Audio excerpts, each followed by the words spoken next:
final day of fall veto session and the final day that the Illinois State House will be in session this year is today. They did not cancel. Both the House and the Senate were in yesterday pretty busy with a whole host of things they tackled. They did pass 4 measures, and if you go to the Illinois General Assembly's website, you can see this for yourself if you check out the legislative reports.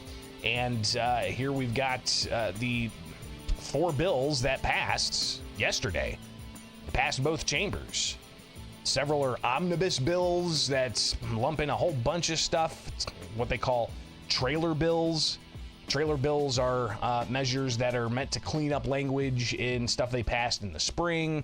But clearly, you know, they were busy tackling these types of things, but not necessarily some of the things that we anticipated when it comes to, you know, abortion or immigration. Definitely nothing that Republicans were seeking to do to evaluate, say, no tax on tips, even though there were off-site people pushing for the taxed wage, or rather the tipped wage, to be eliminated, so all workers, regardless of tips, get the minimum wage at least.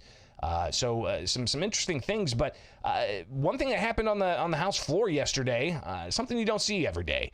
A state legislator was administered naloxone, a opioid overdose antagonist, on the House floor. Here is State Representative Bill Howder, who's also an emergency room physician, talking about the importance, safety, and ease of use of naloxone. I'm going to have them administer it and show you how easy and safe it is in someone. Obviously, it reverses opioids, and I'm allegedly not on any opioids, and so it will do nothing to me. But if you are, it is a life-saving medication that is the cure and the antidote to respiratory depression from opioids. Amy, would you like to administer? I'm just going to hand you the package.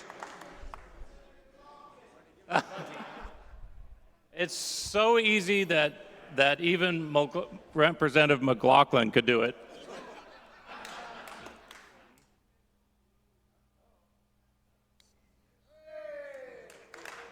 And that can be a life-saving maneuver, and it is completely safe. It was just like if you would take a sugar pill, and you don't have any side effects. If you are, have an opioid overdose, and you have respiratory depression or altered mental status, that would reverse it. Just one more thing that I just want people to know, that when we make these bills and we bring this up, and we talk about, well, we're also provide for training. I want it to be just like CPR or just like an AED. You don't need training, just do it. It's completely safe, and it could save someone's life. Thank you very much. Something you don't see every day on the House floor, a state legislator being administered Narcan. And interesting to see he didn't skip a beat in talking when moments before that he was administered a nasal spray that's supposed to reverse opioid overdoses. But other things discussed, including possibility of overdoses in state prisons increasing because of paper that's laced with drugs. Legislators held a news conference focused on that. And in particular, we've talked about in the past of reports legislators are getting from their constituents. They may have a state prison in their jurisdiction, in their legislative district, and that prison has staff reaching out to legislators saying there's narcotics inside the prisoner's mail, and it's laced in the paper, and they're smoking it. It's contraband, and it's putting not just the inmates in jeopardy, it's putting the staff in jeopardy, and even some reports of staff having to go to the hospital. So State Representative David Freese, he held a news conference with several others, and he has a bill he filed to essentially say no more physical mail going to inmates. Instead, scan everything and put it on electronic devices for them to be able to view these things. I asked Freese yesterday, what's the taxpayer cost going to be of that? It's a good question, and I don't know the answer. It's something to be considered. But here's the thing. What are the cost of all these resources?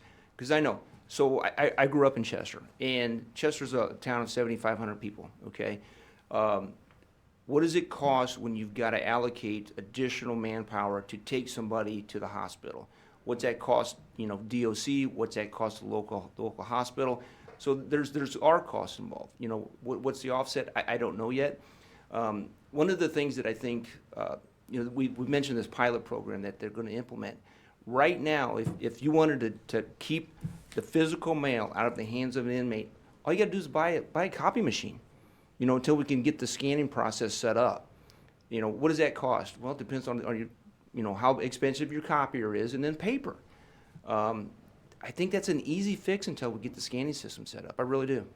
So Freeze talked about the importance of making sure that this paper mail doesn't get to the inmates where it could cause them health concerns and cause staff health concerns. Now, in a letter, Democrats reportedly sent to the Department of Corrections, they said that they need to keep allowing inmates to continue to receive their original physical mail, and some saying that it gives them an emotional connection. Restored Justice Outreach Director Julie Anderson said the organization is opposed to any legislative action that would prohibit or temporarily suspend the delivery of physical mail. In other states, rates of overdose and drug use increased following the replacement of physical mail with mail screening. There's no evidence, she said, that suspending the delivery of physical mail to people who are incarcerated will make anyone safer. The mail is a lifeline for people who are incarcerated, keeping them connected to their loved ones for a system of support on the outside. So clearly some pushback on this idea, but State Representative David Freese said he's not buying it. And you have State Representative Adam Niemerg, who also recently toured. I asked him about it at a separate news conference. Greg, thanks for asking that question. Yes, 2 weeks ago, I did a tour of the Robinson and Lawrence correctional facilities because there's been an ongoing issue, two issues. One, in Lawrence, the safety of our Department of Corrections employees. There's been a few stabbings, so trying to figure out what's going on there. But secondly, there is a situation where in the mailrooms there is drugs that are coming in. They're lacing these pieces of paper with Raid, some kind of bug spray, and then the inmates are getting access to those pieces of paper and then smoking those in the facility. Just when I was in Lawrence 2 weeks ago, I was in a cell block and I could smell this was being smoked actively. And we were told, well, once it reaches a certain threshold, that's where we lock it down. So we have a situation where we have Department of Corrections employees who are getting immune to this, okay? And more importantly, not a lot's being done, okay? I made a request. I was in the mailroom of both facilities. All they need, I talked to the mailroom staff. I talked to local labor. I talked to local AFSCME labor, okay? All they need is a copy machine for the incoming mail to be scanned and copied, and then either that be returned to sender or discarded and the copies be given to the inmates. My request was for those copiers in Lawrence and Robinson facility. I just had a meeting this morning. Again, this was 2 weeks ago, Thursday, that I toured these facilities. I had a meeting with the director of the Department of Corrections this morning. I was given the Springfield two-step. No answers. Representative, we're investigating this. Representative, we're educating our DOC employees about PPE and the proper way to use that. I said, what specifically are you doing to mitigate this? And that was the answer I was giving. We're investigating. We're looking into it. So we have a situation where the Department of Corrections at the top is doing nothing, absolutely nothing to remedy this situation. They're putting the cost of a copy machine ahead of the health and safety of their own employees, and it is unacceptable. So I will be going on this issue very hard. I'm not going to let off the gas on this, and I made that very well known to the Department of Corrections director this morning that this will not be tolerated. It's a very good question.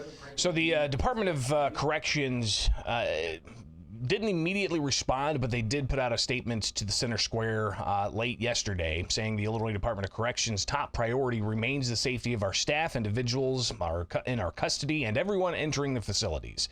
While we are actively exploring additional options to enhance safety measures are in place to address potential risks associated with mail handling in our facilities, IDOC has a suspicious substance emergency procedure in place, which outlines the steps to be taken if a suspicious substance is discovered. Additionally, we have intensified mail screening protocols and encourage the use of personal protective equipment.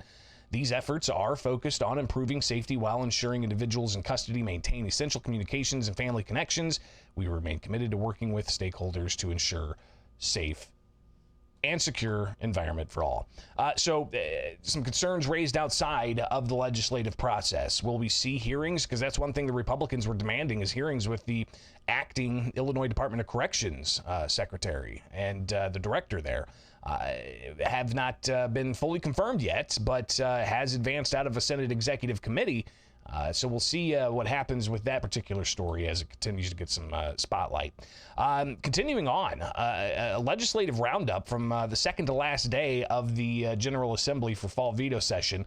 You have some of the legislation that passed, and we'll take a look again here. You'll see a measure from State Representative Jay Hoffman, Senate Bill 3410, an expansive bill that touches on like 8 or 9 different acts and changes words here and there, cleans up things, or extends sunsets on a variety of things. Here he is talking about that and an exchange with State Representative Dan Ugasti. And let's go.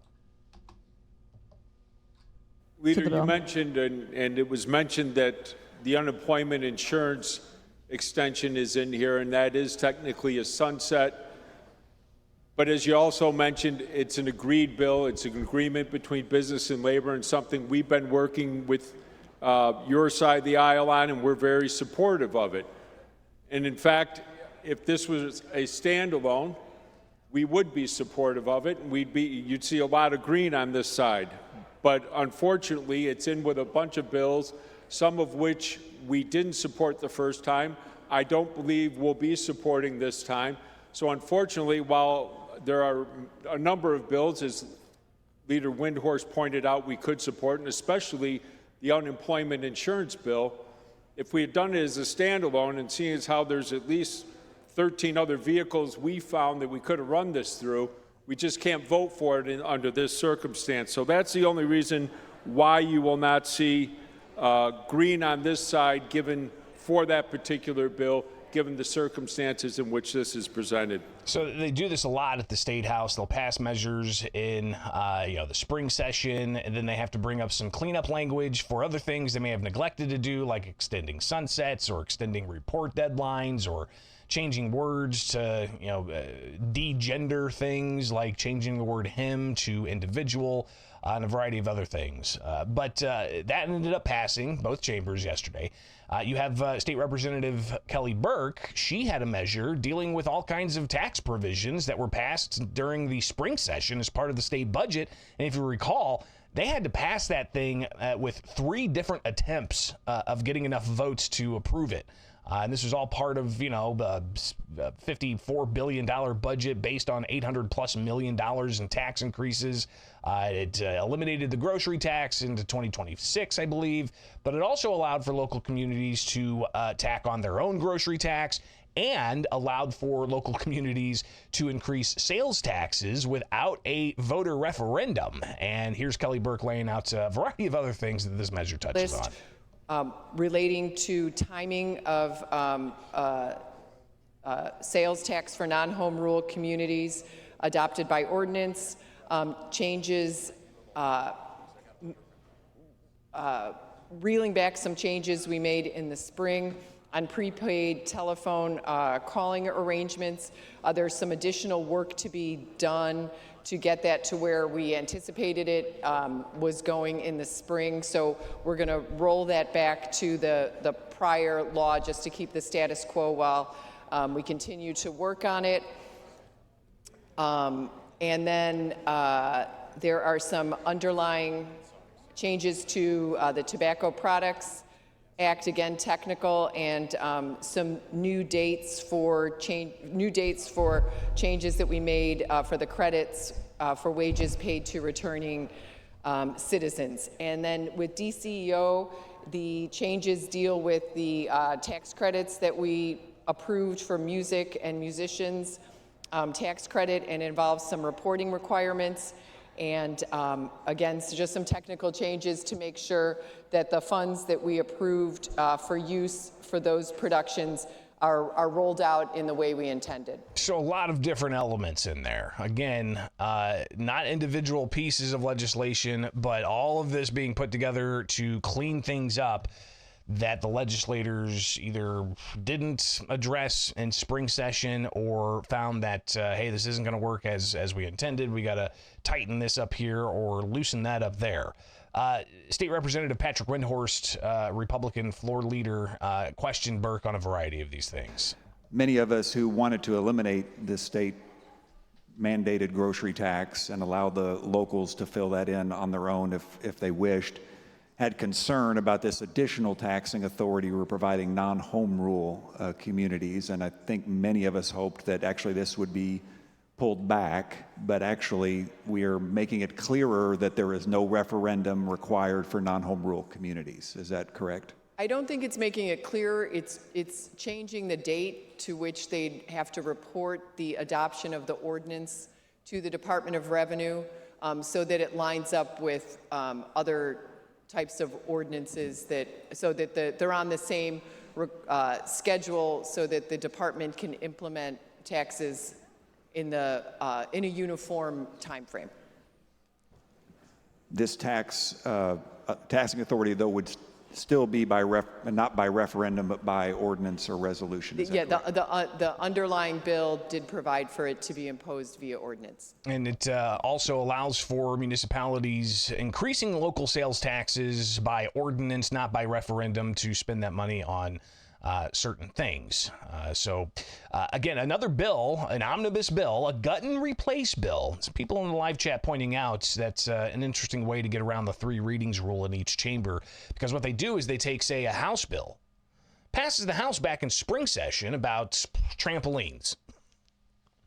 Then it goes over to the Senate, and then the Senate reads it once, twice, third time, and then they amend it in the Senate, pass it in the Senate, amended, gutted and replaced, back to the House an hour later. The House can then pass a totally different bill that has nothing to do with trampolines and changes the tax code of a variety of things. Here's Dan Ugasti and Kelly Burke going back and forth on this. Here, I think there's 4 tax credits contained in this bill. Is that correct? There's no new tax credits. I think we're making changes to some of the tax credits that we approved in the spring in order to make sure that they're able to be implemented in the manner that we expected as they've gone through the process. Is investing kids in here at all? No, it is not. Okay, to the bill.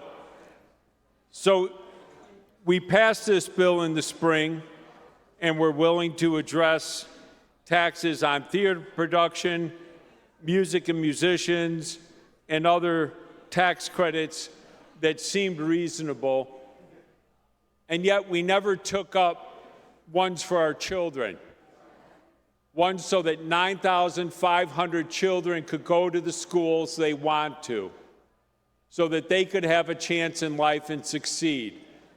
And here we are again now in the fall, in veto session, with another opportunity to address tax credits. And while these changes may all be needed, or may not, we're still not taking care of the kids. And that I don't understand. I don't understand how it is we're willing to take care of everyone else's needs, but when the needs of our children are at stake and their futures, we're just going to let it go by. I wish I could support this, but seeing as how we won't consider the kids, I won't be supporting it. So, again, the Invest in Kids School Choice Scholarship Program, tax credit program for private individuals to donate to a granting organization that would then find parents of children who are eligible to get these dollars, and then they can use those dollars to go to a school of their choice, a private school of their choice. That ended last year when legislators failed to extend the sunset, like they did with, say, all the sunsets that State Representative Jay Hoffman approved, or with all of the tax credits that they modified that Kelly Burke got through both chambers. But nothing for the Invest in Kids School Choice Scholarship Program. Some of the other things they discussed, we may see this come out in the Illinois Senate and possibly picked up back by the House on the final day today of legislative session, deals with name changes and saying that you don't have to put that through the newspaper. So you'll likely hear more about that. And some concerns that were raised about non-citizens and how they would be impacted by this. Also, another issue is the Dignity and Pay Act, which legislators are advancing out of the Senate. And it already passed the House, so we'll see if there's any amendments to it when they pass it out of the Senate, if it has to go back to the House. Either way, what that does is it says those with disabilities who are employed have to be paid after a certain amount of phase-out the minimum wage. They can no longer be paid sub-minimum wage, those employees with disabilities. Some pushback from various groups saying, these individuals go to work and have the dignity of work. They're not necessarily there for the paycheck, but others saying that employers are taking advantage of the system. So you'll likely hear more about that as well. All right, so that's some interesting stuff there from the Illinois General Assembly. They're back at it today, final day of fall veto session before the end of the year. It's the final day they'll be in this year. So they're coming back for lame duck session in January. They'll finish out the 103rd General Assembly and then start the new 104th General Assembly with a whole host of new legislation. It's going to be interesting. We'll be watching it all for you. Long segment, I know, but a lot happened yesterday. So I wanted to give you a good overview of some of the things that did pass and expect to see pass, and all of the different conversations that are taking place. It's Illinois in Focus Daily. Like, subscribe, hit that notification bell, and wake up with us each and every weekday morning